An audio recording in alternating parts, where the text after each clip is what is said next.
So today we will cover two areas in the management account C01 subject.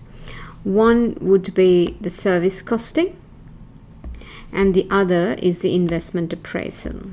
Okay, now when it comes to service costing, what do you think service costing is? What do you think it is service costing?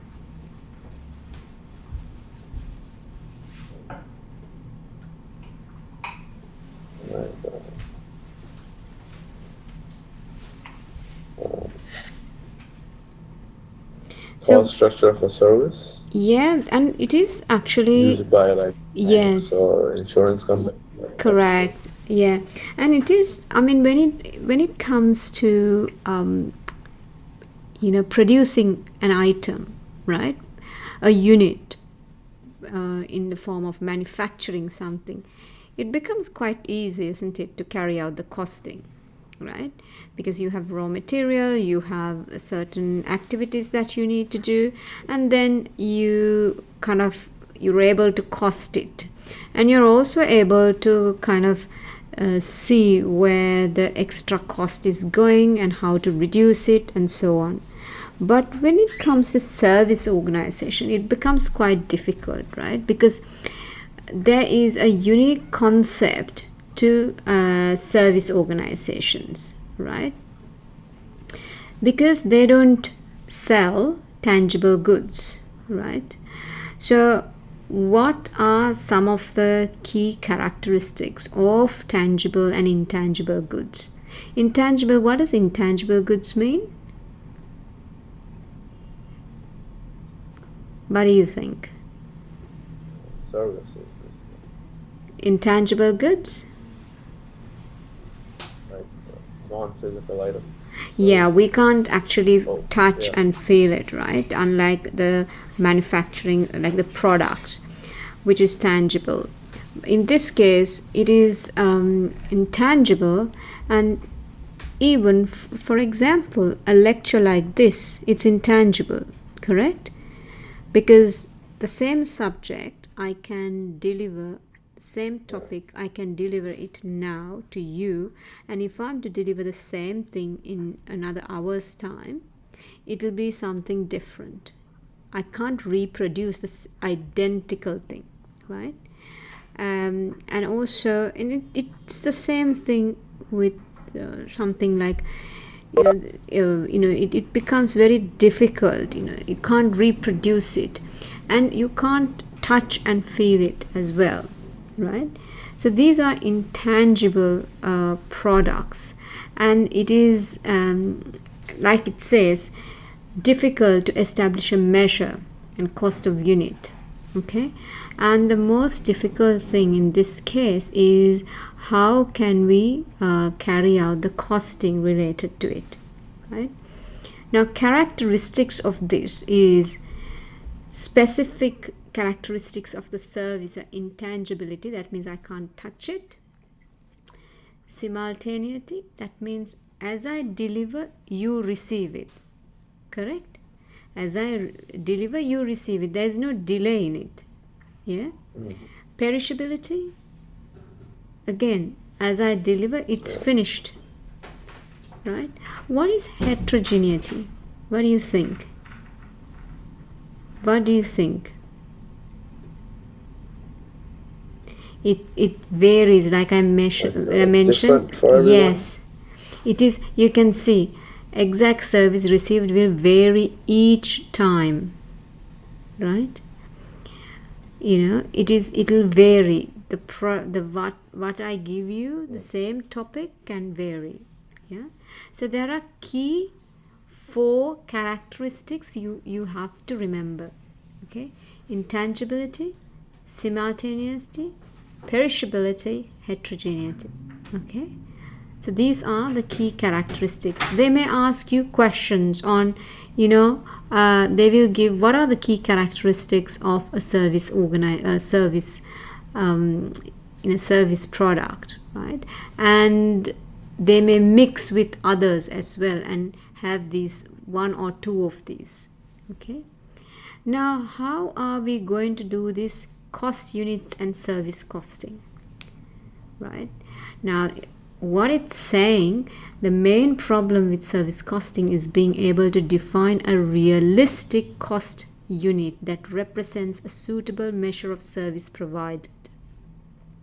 If the service is a function of two activity variables, a composite cost unit may be more appropriate. We will get into this, right? Let us look at it. What is this composite cost unit? Right? Now, frequently, a composite cost unit may be deemed more appropriate if the service is a function of two activity variables. What does that mean? Hotel, for example, may use occupied bed nights as an appropriate unit for cost attainment, right? So you can see in a hotel, they will say the cost unit is the occupied bed nights. If it's not occupied, that means that's loss, correct? So now a key assessment point here is, right, high level of indirect cost as a proportion of total cost. Use of composite cost units, right? Now, composite cost units, we can see this very well coming through in some of the questions that we do. So we will go through some of the questions. Now, cost units are how to measure that particular service, right? Hotels, you will say occupied bed nights. Education, a full-time student. Hospital, patient days, right? Catering, meals served. So you can see we've got different cost units in order for us to measure. Okay, any questions here? So you might get a question in this case saying No. select an appropriate cost unit. Okay, that might be a question for a service. Right? So make sure you're familiar with a suitable composite cost unit. Composite means something that is comparable cost unit, right? Cost per unit is, of course, the total cost incurred in the period divided by the number of service units supplied in the period, right? Now then they look at the not-for-profit organizations, right? This is nothing much to talk about. Unit cost measure for not-for-profit organization have three uses. So for not-for-profit, right, that means they are carrying out an activity, right, which does not generate, or the focus is not on profit. So can you give me an example of a not-for-profit organization?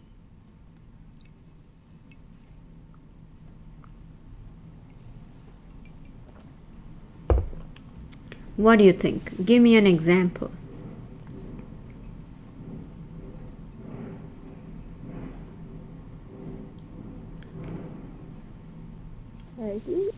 Sorry?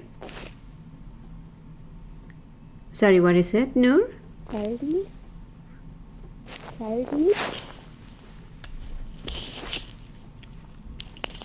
Not very clear. Can you tell me? Charities? Charities, yes.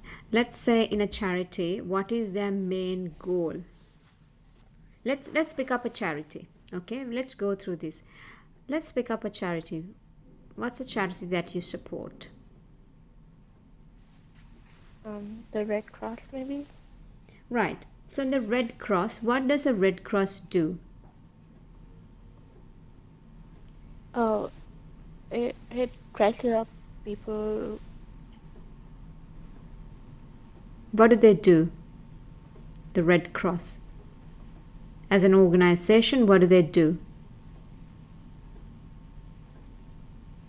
They try to help people in their time of needs, right?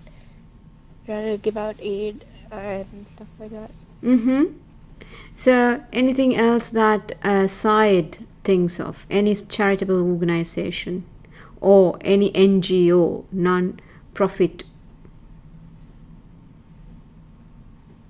Anything else, Syed?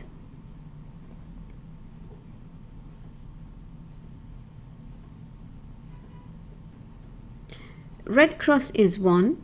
Even CIMA is a not-for-profit organization, right? Now, if you look at Red Cross, what is their focus, right? They will help people, like you said, where there is a need. Okay, so for that, what do you need to do? You need to collect money and then redistribute these funds, correct? And they will pick some good initiatives to work on. Okay, so if you are to measure the success of this Red Cross, Noor, what would you be looking at?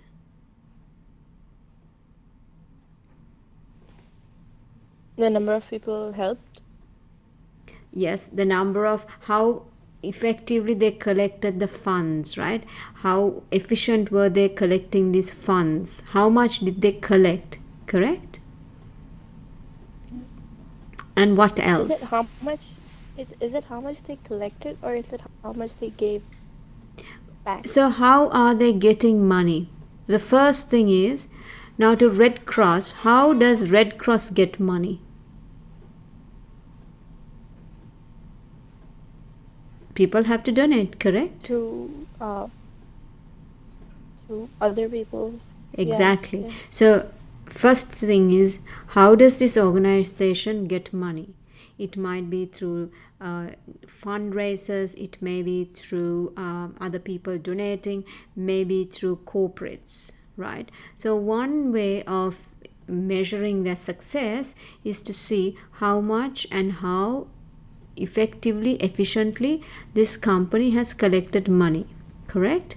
The next one is then looking at how have they when they looked at giving out the money, well, it's not just simply finding a cause and just giving out, right?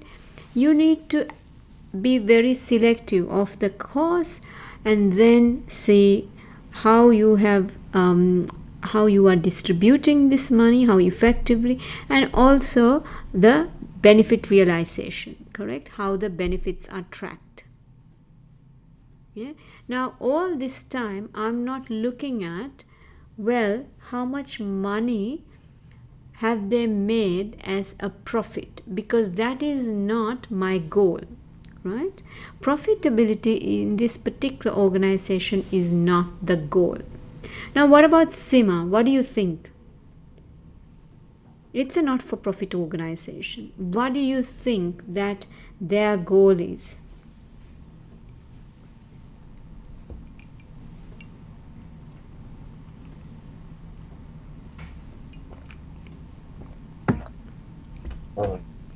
Yes, Said. Education. Correct. So one thing is they are looking at building the profession, right? And building this professional qualification called management accountants, right? So in order to do that, they will the efficiency is tracked through what? The number of students they have, the number of members they have, right? The number of people who sat for the exams, right? People who passed the exams, right? And what kind of affiliations they've got. So you can see as a CIMA member, we will see a lot of affiliations that they've got. So this means they're building the brand, okay? And this is what we see in CIMA, and you will not see that CIMA is focused on a profit. They are not driving towards a profit. What they're driving towards is a wider student member base, right? That's what it is. Okay, is it clear? Because this is a very difficult thing to understand when it comes to a company that does operate from a profit oriented goal to that of a company that's not operating for profit but for other goals, right? Now here they've given an example of not-for-profit organization. Suppose that at a cost of 40,000 and 4,000 hours, 2 policemen travel 8,000 miles and instrumental in 200 arrests. A number of possible meaningful measures can be derived. So this is the cost, time, miles, and arrest. Right? So in this case, so for how much time do you have to spend for one arrest, right? Then you look at 40,000 hours, the number of hours spent, $40,000 divided by 4,000 hours, right? And then you look at, well, for the whole thing, on average, for one arrest, you dedicate 20 hours. You can see how we are building up a story, right? Just with these 3 lines. Okay? So that is about management accounting. This is management accounting gives you a lot of insights, right? And from here you can see, well, how can we measure the efficiency and effectiveness of the way these guys work, right? We can have KPIs now based on this, correct? So now let us do, limitations of using the unit cost. When you're looking at a unit cost perspective, you ignore the performance, right? The input mix will also vary quite a bit, right? For example, an average cost per patient in an intensive care ward is likely to be higher than the average cost per patient in a post-operative recovery ward, right? So when you're looking at just unit cost without the other factors, if I'm just looking at it and saying, well, this is the average cost per patient, I'm not going to get the correct figure, because if I have too many patients in the ICU than the other patients, of course my cost is high because the number of patients in the ICU, right? So there are few non-financial factors here which is not taken into account, and hence it will skew the meaning that's given. Okay, so let us do this question. Which of the following organizations should not be advised to use service costing? What do you think? Which of the following organizations should not be advised to use service costing?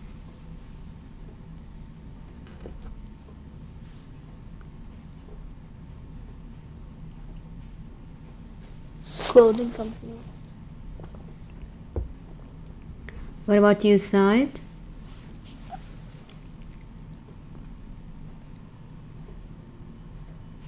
What do you think?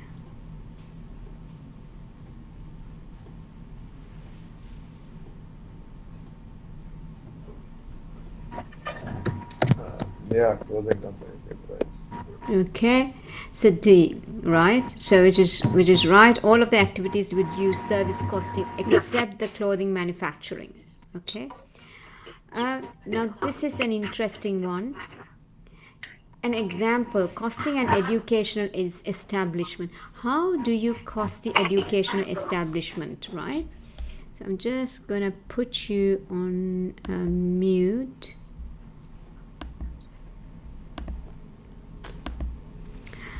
Now,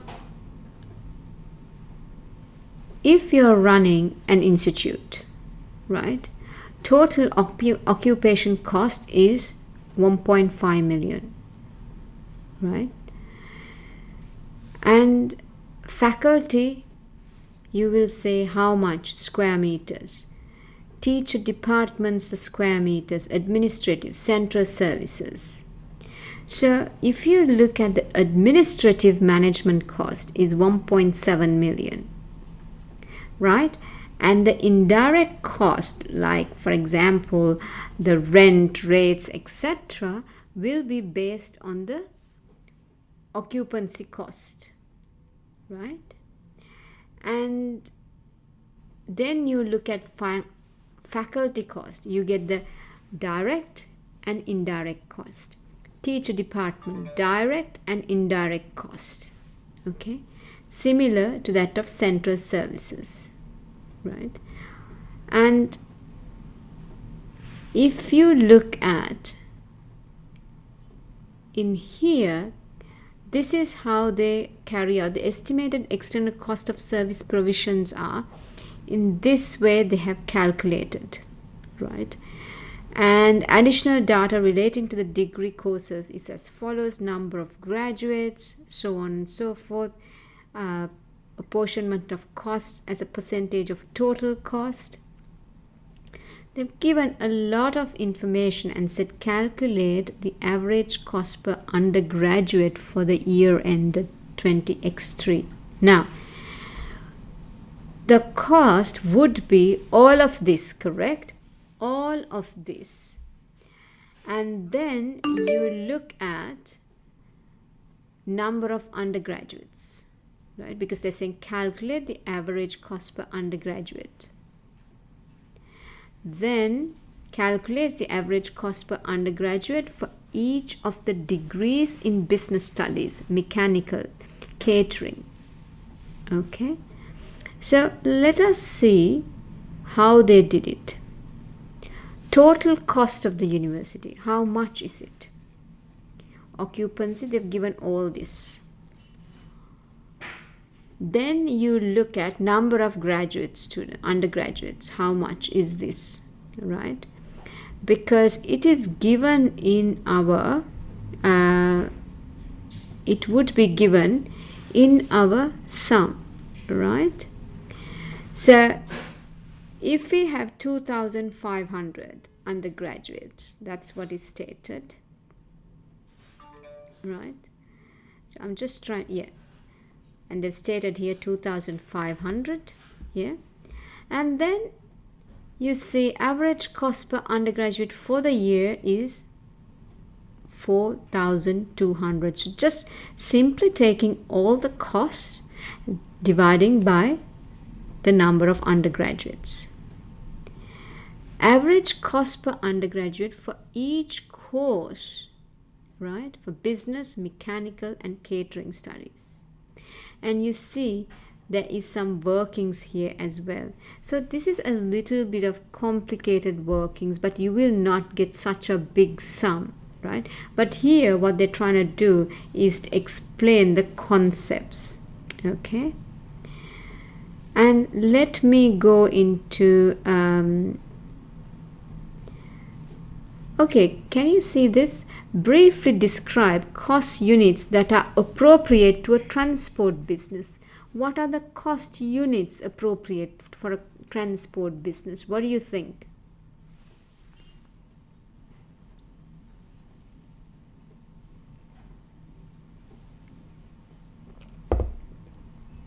Number of passengers.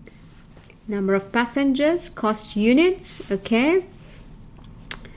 What about you, Noor? Aside? Number of trips. Okay, number of trips, right? So we are looking at this. It's quite a long answer that they've given. So however, what you said, is you said number of trips. Now they looked at cost per because you're looking at kilometers, right? Cost per operating hour, right? Hours are there, kilometers are there. You can look at number of passengers, because if this passengers, if it's a bus, how many passengers do you service, right? So these are very good cost measures. Now Um, let us see this one, if you can do this question. Now, if they're asking the expected average full cost per ton kilometer for the week is how much, right? You have got these costs. Let's carry, remember, even though there is a lot of words here, it will be quite a simple one. Okay, so let us do this work. Let us do this question together.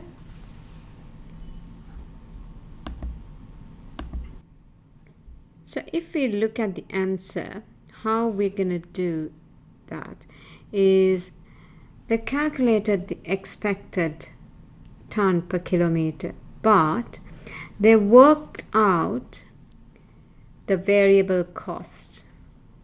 Okay, and for six journeys, because that's what they say, right? The 6 journeys. And they looked at the variable cost and all these, the variable cost. Okay, 1 to 6. Then they've got the loading equipment. They're just calculating the total cost here, right? And then they calculated again the tons, the number of journeys, the tons, one-way distance, ton per kilometer, right? And then they bring the cost, which is 1119, divided by the total tons per kilometer, right? Quite a bit involved, I would say. Again, not something that I would see in your sums, right? Let's look for something quite small. Let me give you a small question, not what's here in your textbook. Give me a minute.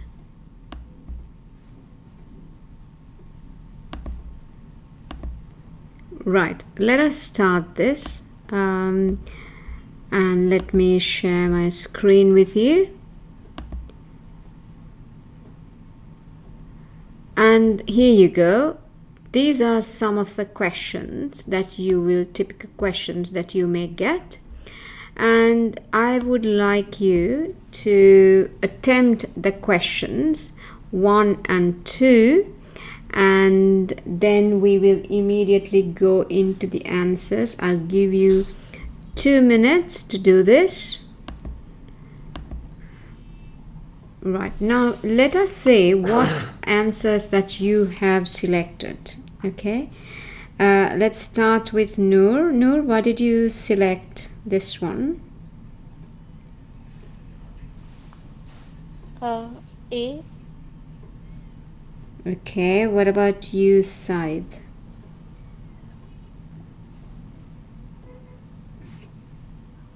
B. Okay, that's great that you guys have selected 2 different things. Can you give me the explanation as to why you've chosen A, Noor?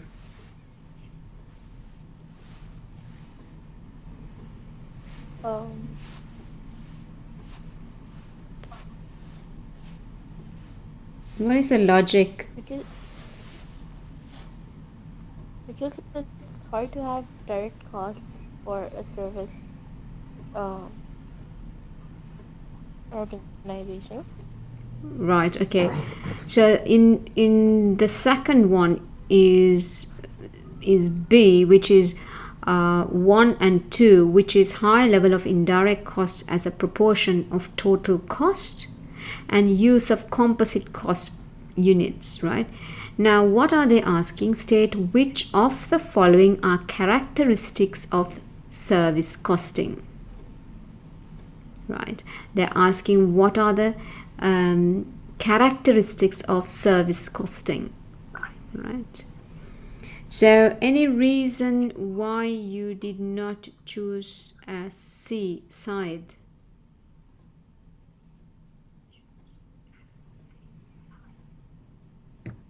Because as Noor said, Mm-hmm. they do have high levels of indirect costs Mm-hmm. and they use composite cost units, so the answer would be B. Right, okay. Yeah, the correct answer is B. Okay. Let us go to the next one. So, Noor, be careful. The composite cost units they use quite a bit. Okay, they have to use it. So, this is one of the key characteristics. Let's go to 2. What did you choose, Syed?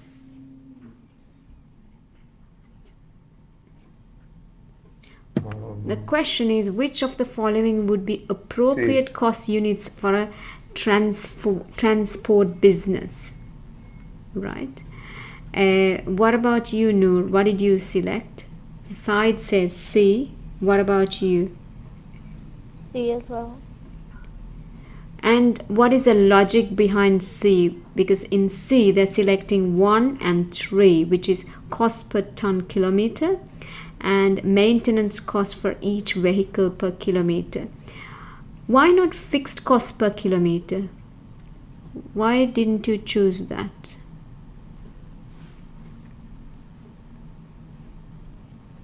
Any There reason? wouldn't really be any fixed cost per kilometer because It's fixed, right? it Kilometers would vary be and this like is fixed. variable for different. Correct. Yeah. Yeah.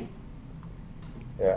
Because it's not, if I'm trying to control something, this is not the one that I'm going to choose. Okay, because it's a fixed cost. We can't control it. Let us go to the third one. Noor, what did you select here? D. And Said?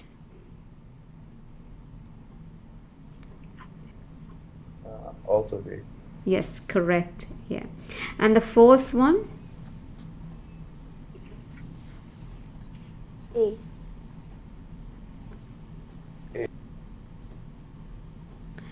The fourth one actually is B, right? Now, the reason why they're choosing B is because, let's see, they have got 562,800 over 375,200, right? So 500 costs incurred is 562,800 over tons of miles carried 375. What is the question that they're asking? Calculate the most appropriate unit cost for a distribution division of a multinational company using the following information. So in one case they are giving miles traveled, tons carried, number of drivers, hours worked. So of these, miles traveled, tons carried, number of drivers, hours worked, ton of miles carried, right? This is a combination, right? The tons and the miles. You need to figure out what is the ideal. Okay, in this case it is cost incurred divided by the 375 200. Now how did you calculate 0.88?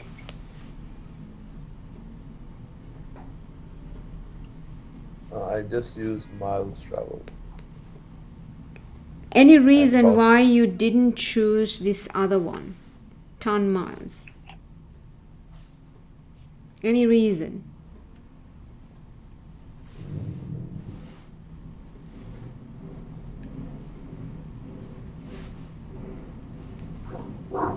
Any reason from I Noor? didn't understand what ton miles mean. Right, okay. I think. Okay, so that is the reason. Okay, so yeah, so let us, so in this case it's a combination of tons and miles, right? ton miles carried. So let me have a look at if I can give you a very good definition of this ton miles. I'm just taking a note down to give you an explanation on that. Okay, so let us go into question 5. What did you choose?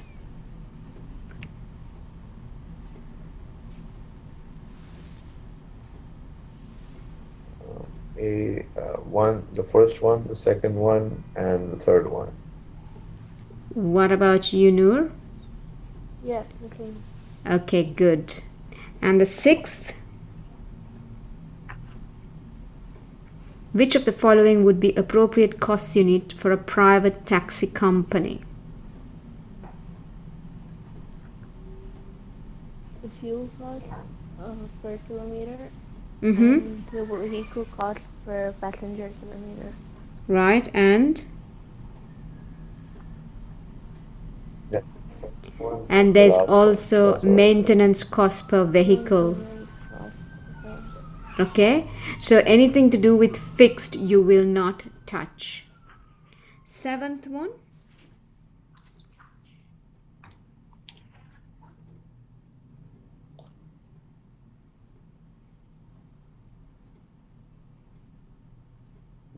First one, the third one, and the fifth one, and the second one. So you have chosen the patient per day, operating theater hour, correct? And Yeah. the last one? Ward And the ward. Okay, and so outpatient visit. right. Yeah. So actually the ward does not come in, right? Which of the following would be suitable cost units for a hospital? Cost units. Patient per day. Operating theater hour. Okay. Outpatient visits. These are kind of departments, right? So ward, how would you kind of create a cost unit from a ward? You can't, isn't it? From X-ray department as well, you can't create a cost unit. So cost unit is something we should be able to, if I say, okay, this X number of patients per day, that we can measure, right? But with a ward, what can we measure? Right, operating theater hours we can measure, because they're not just saying operating theater, they're linking it to the hours as well. Okay, does that make sense to you?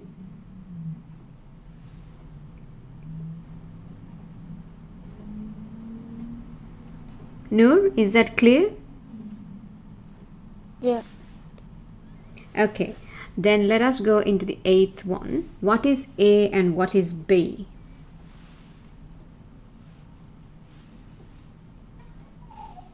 A is total cost and Correct. B is number of units. Number of service units in a period. Okay, D is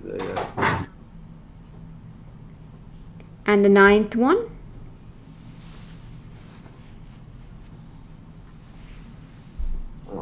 Hotels, what is the cost per DCBA. unit?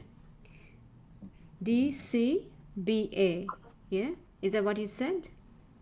D. Yeah. Okay, yeah, it is correct. It is D, C, B, and A. And the 10th one should be easy.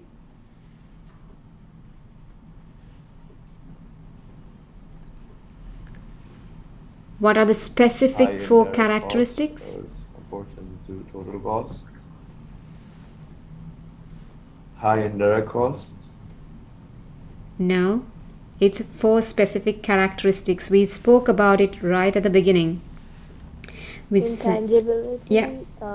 heterogeneity, simultaneity, and I forgot the fourth one. perishability and simultaneity, right? So that are those are the 4 key characteristics, right?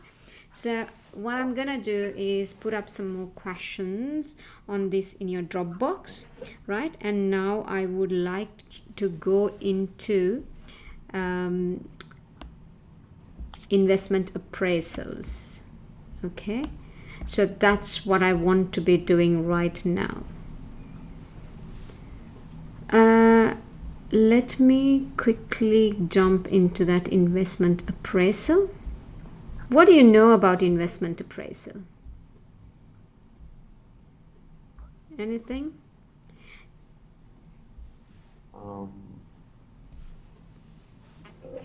The internal rate of return Yes. or accounting rate of return, one of them.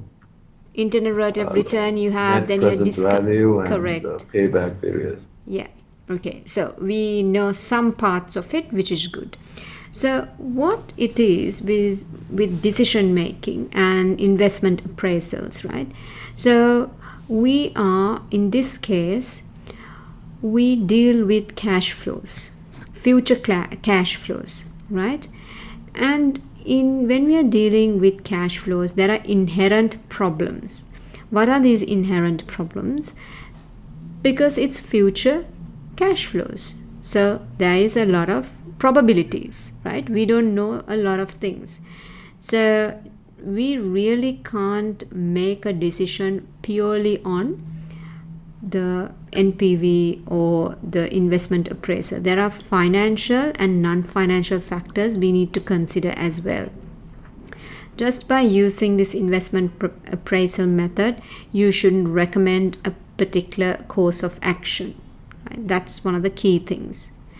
And what we say, another thing is, we might be evaluating a project which has a 10-year life. Okay, and we will see the cash flow coming in maybe from the 6th year onwards to the 10th year.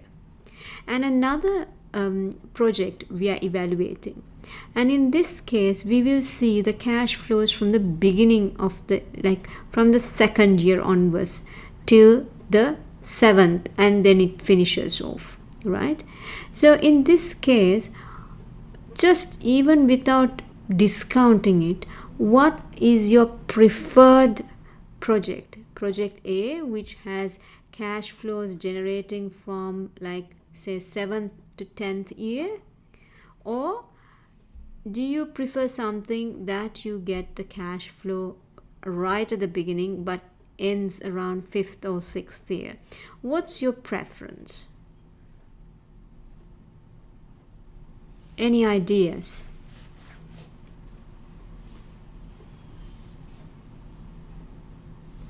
Any ideas? You just select, just say what do you think? Is it project A or project B?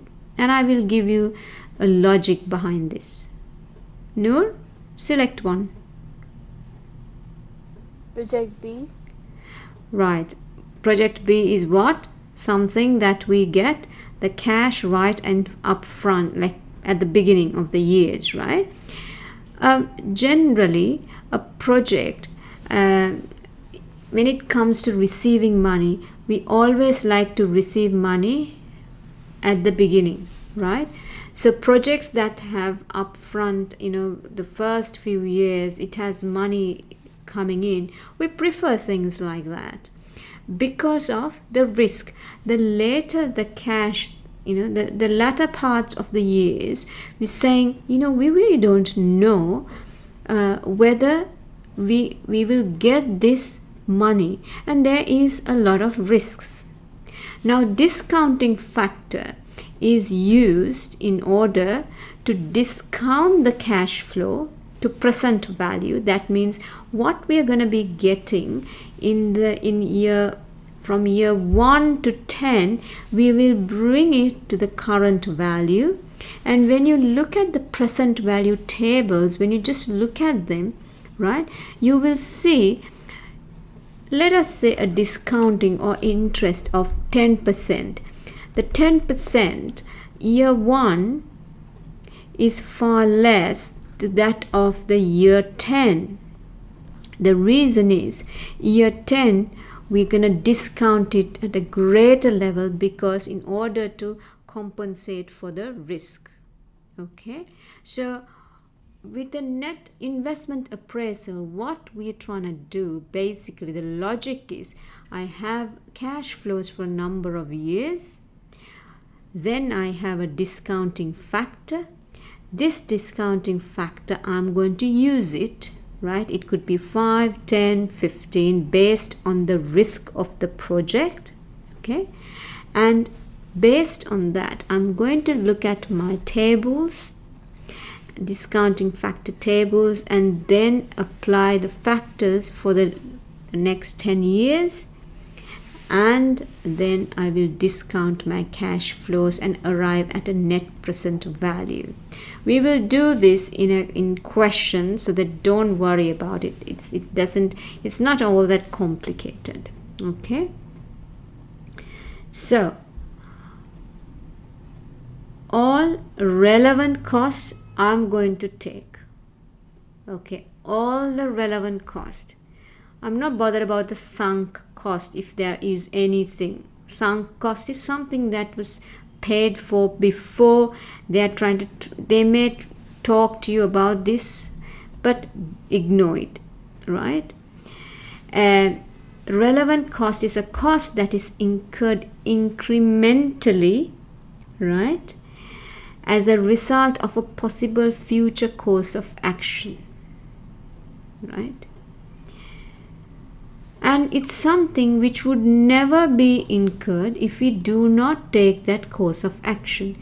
So this cost you need to incur, right, if you go down this particular project, if you take on this particular project. That's what it's saying. If you don't take it on, we're never going to incur these costs, right? That's what is. Relevant costs are cash flows. Only cash flow information is required. Now, you will not take into things like notional cost or depreciation or allowances. These are these notional costs, right? Allowances. You will not take them into account. You will only take actual the cash flows, not depreciation, right? An opportunity cost. What is an opportunity cost? It's the value of benefits sacrificed when course of action is chosen, right?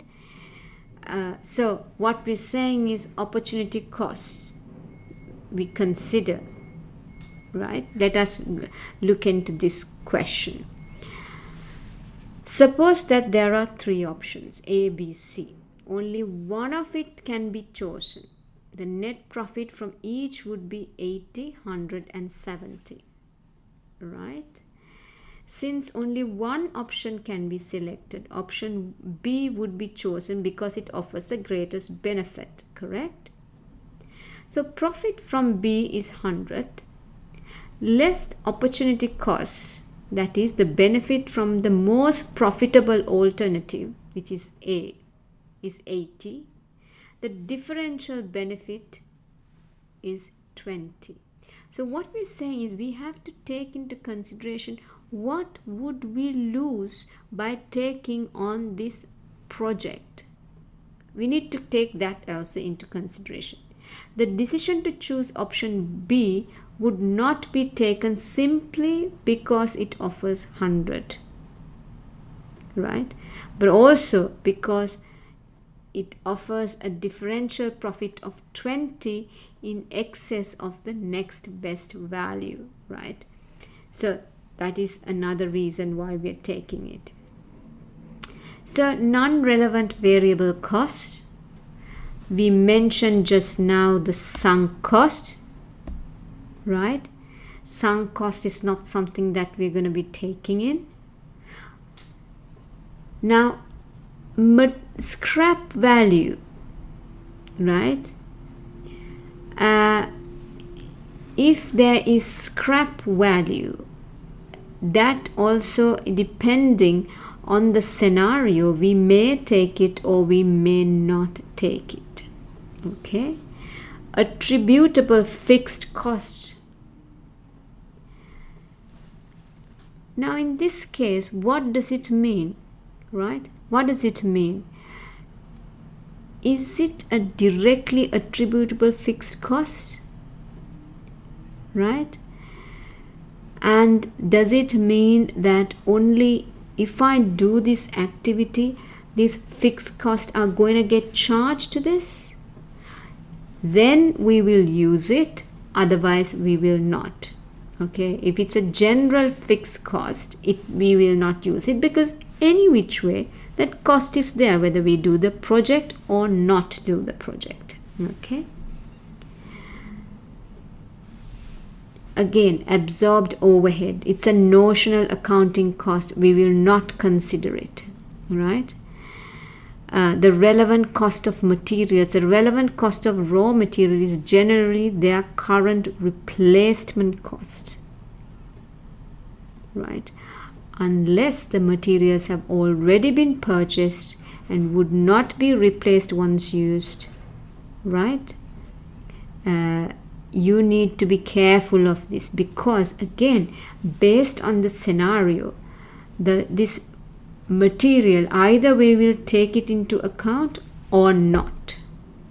If, for example, there is material already we've got and we're not going to be using it for this particular, if we don't use for this particular project, we're not going to use this anyway.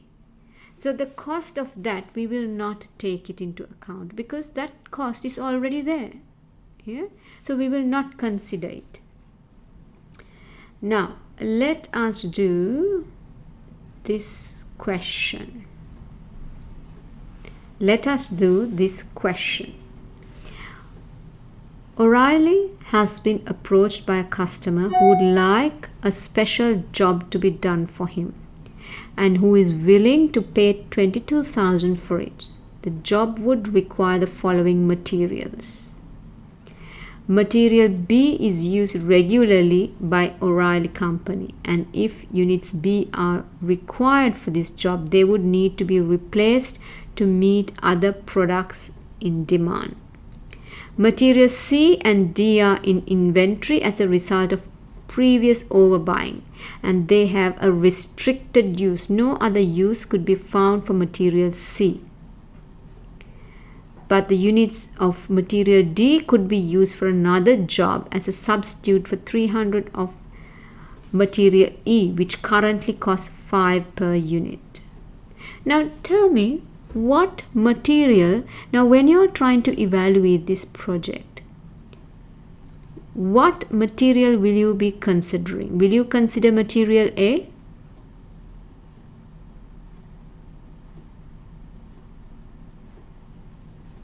Anyone? Noor?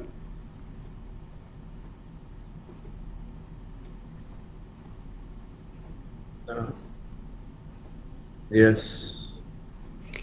Yes. Okay, material B.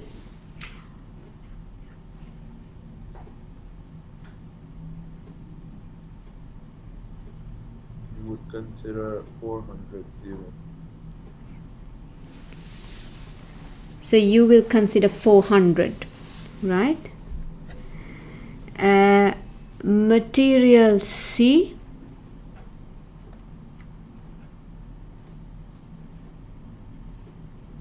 $300. And D. No, you will not consider material. D could. You have to consider the opportunity cost of Mm-hmm. using D and E material. Okay, let us see. Material A is not yet owned. It would have to be bought. So, what you guys said is correct. I don't have it in inventory. I need it, right? Material B is used regularly. There are existing 600 units, but if these are used on the contract under review, a further 600 units would be brought to replace them. So the relevant costs are therefore 1000 units at a replacement cost of 5. Now see, we thought it was 400. It is not so, because this thing is used all the time, so therefore we have to purchase it. 1000 units of material C are needed and 700 are already in inventory. Okay, if used for contract, a further 300 must be bought at 4. The existing inventory of 700 will not be replaced. If they are used for the contract, they could not be sold at 250 each. So the realizable value of this 700 unit is an opportunity cost of sales revenue foregone. What does this mean? I could sell this 700 at 250, correct?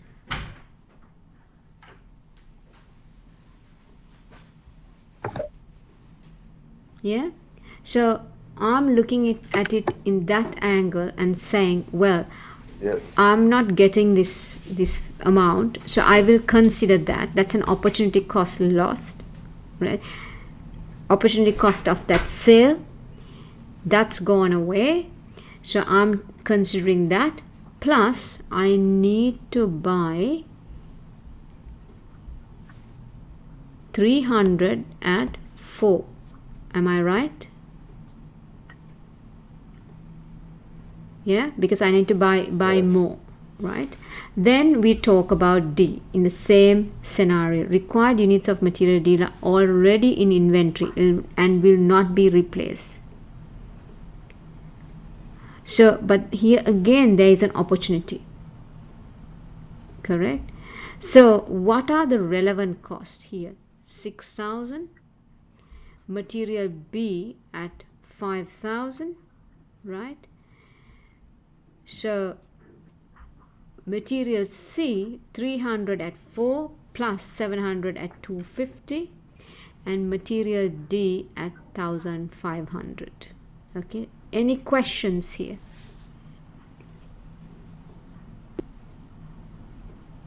No. Okay, fine. So similarly, No. we are looking at relevant cost of labor, right? Is it relevant? Now in this case we're saying whether to undertake a new contract, 15 hours of labor will be required for the contract. They currently produce product L. The standard cost details of it is given below, right? What is the relevant cost of labor if the labor must be hired from outside the organization? What is the relevant cost of labor if LW expects to have 5 hours spare capacity? Right. What is the relevant cost of labor if labor is in short supply?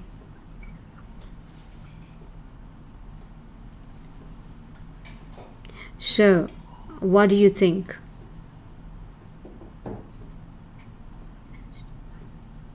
What is the relevant cost of labor if the labor must be hired from outside the organization?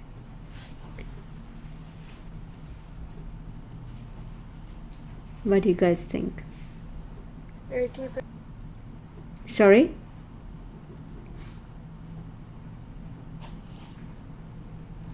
is it 30 per unit? So we are looking at 15 hours, right? And then we will take at 6, right? 90. Relevant cost of labor on the new contract. Okay? What is the relevant cost of labor if expects to have 5 hours spare capacity, right? It's nothing, correct? Because we will only calculate for 10 hours. The other 5 hours we will not calculate, correct? Because they're going to have spare capacity anyway, correct? And the next one, if we have there's a short supply, right? If it is a short supply, what are we going to do? Contribution earned per unit of product of L is 22. how did we calculate the 22? It's given, right? So 22 is given. Then the contribution earned per labor hour is divided by, to calculate that, it's divided by 5. How did I get 5? Because it says you need to have 5 hours, okay, to produce this product L. So contribution divided by the number of hours, we get a figure. Now we will calculate this direct labor hours, 90. Contribution lost is 966. Therefore the total relevant cost here is 154. You see how things changed, right? The first one, you said the question was what was the relevant cost of labor, direct. They didn't put any kind of constraints, any twists and turns, they didn't. What is the relevant cost of labor on the new contract? 15 hours. The second question, they twisted a little bit and say, well, we have spare capacity, 5 hours. Then what is the cost? It is 60 because we anyway have spare capacity. Therefore, we should not include this in that particular cost. The third one, they said, well, here you go, we have constraints here. When there is a constraint, right, when there is a short supply, not only am I going to calculate this one, the direct labor, but also I'm going to calculate the contribution lost, okay, because if I use my people to do this, I will lose the contribution from producing this other product. Is that clear? Any questions?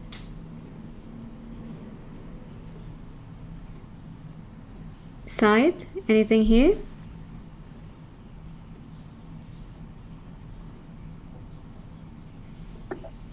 No, it's okay. Right, so 3 different possibilities are given. Okay, Noor, is it clear for you or do you want me to explain? Okay, fine. Now my other favorite, make or buy decision, right? Should I make this? Should I buy something, right? That is a question that is very common with the examiner. Okay, now we have got an example here, right, where it says we've got W, X, Y, Z, and direct attributable fixed cost per annum and committed fixed costs are given below as well. A subcontractor has offered to supply W, X, Y, and Z for these prices. Decide whether Buster Company should make or buy components. Right? This is quite common, isn't it? When you're asked, especially we have these countries where they offer at a very competitive price, right? Like for example, you will see countries like Bangladesh. They produce a lot of clothing, right? You see countries like China, Vietnam, they produce at a very competitive price. So if you're based in Europe, okay, and you produce certain products at a particular price, then these guys come to you and say, listen, I can actually give you these prices at a different very competitive rate. And now you need to decide, well, should we make them or should we buy them, right? That's a big question. Now this is, like I mentioned at the beginning of the class, These are only financial analysis, right? There are lots of non-financial factors you need to consider when you're making the decision whether to buy or make. Lots of. Can you give me an example?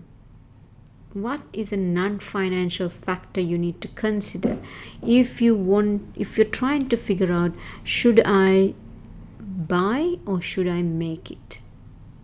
Noor, anything?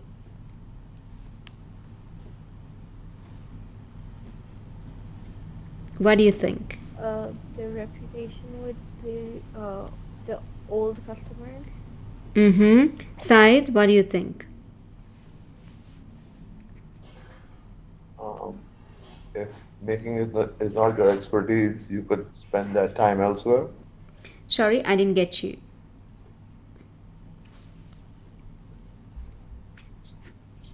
You could spend the time making it elsewhere to do something that will give you more, a better return than making the product that you're not good Yeah, at. yeah. So the thing is, like Noor mentioned, now we are very concerned about our buyer, our supplier, right?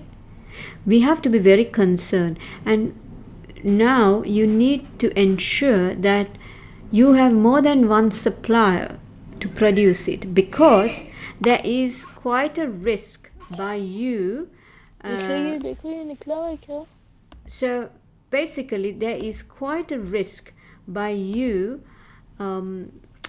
giving your items to be produced by one supplier, 100% one supplier, right? So you need to spread that risk. Something happens to that supplier, some issue takes place, he will not be able to provide these goods to you. So you got to be careful. And the reputation of the suppliers as well. You need to have supplier code of conduct, how they behave, how they treat their labor, because if they treat the labor very badly, even though they are not your labor, you will get reprimanded for that by society because you have an association with that supplier. So there are lots of non-financial factors you need to consider when you're trying to make this make or buy decision, right? Now in this case, what would you do? The solution, right, is quite a long question here. The answer is quite long-winded. So what I will do here is I may jump into some of the investment appraisal, decision making analysis questions as well very soon. Okay, so they have got quite a few questions here.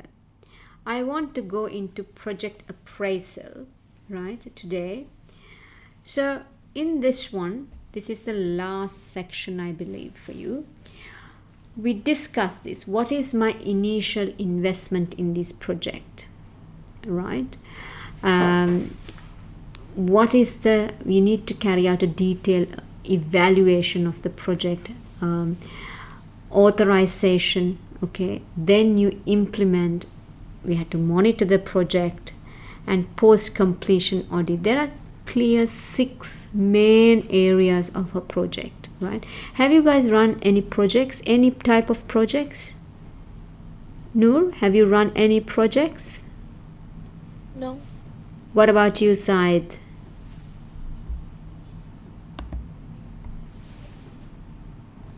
Any projects?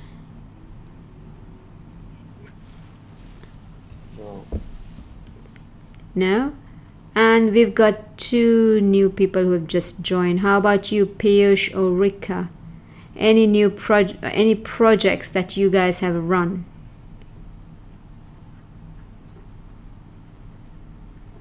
Anything that you have run? No, I think they're for another class. All right. Okay. Yeah, you might be right actually. They might be in for the CO1 or CO2 class. So I'm asking the question from the wrong people. Okay. But if you, for example, a very common project, let's say building a house, right? It's a project, right? Because in a project there is a definite start and an end. There are different people who will be involved during this time. Okay, so you will have a decision making control cycle, because you need to know what is your initial investment in any particular project. You have to know that how much would you invest, right, for this particular project. Then you will carry out an evaluation. Complete evaluation will be done, right? And several these key steps are given, and I will give you notes on this as well. Okay, and post completion audit is to understand, well, have we actually delivered what we promised, or what about, is there a positive negative variance when it comes to time, money? Okay, these are the things that we need to carry out as post completion audit. Then we look at of course non-financial factors, right? Possible factors could be legal, ethical, regulatory things, right? What I would like you to do is when we have the class on the 4th, I'd like you guys to come up with some examples of projects, right? Examples of projects. So if you can note it down, examples of projects, okay? And then of course you talk about, you need to forecast the cash flow and see how we're going to be going through this project. What are the cash flows? You will have investment as well as income coming through. And then we'll look at 3 methods of key methods of evaluating the payback, the project: payback, net present value, and IRR. So I think you guys have done the payback, right? These 3 methods, you guys have done it before? Yeah. Okay, so what I will do is give you questions on these, right, for you to work on. And if you're not sure of this, right, if you do not understand anything in these questions, let's come back to you. Okay, let's come back on the 4th and discuss that. So one of the other things I would like you to highlight is, what are the advantages and disadvantages of the 3 methods. Okay, what are the advantages and disadvantages of these 3 methods? Okay, I think what we're going to be doing is closing the class just now, and then I will give you the questions for this project evaluations and the 3 methods of evaluation for you to work out. And we meet again on the 4th, I believe, from 4 to 6, right? So there is time value for money. We spoke about this at the beginning of the class. Discounting factor, right? And let me go below to see what else is there. Yep. So they're just giving you some of the examples in how to work this out, and it's done through questions. I think any of these things that you don't understand, we will take it up on the 4th, because I think we will take up some of the time to go through these methods. Okay, there's a bit of, I think, a little bit of explanation that we need to do, and we will go through it on the 4th. Okay, any more questions? Noor? No. Said, no? Okay, so for the time being, what I'm gonna do is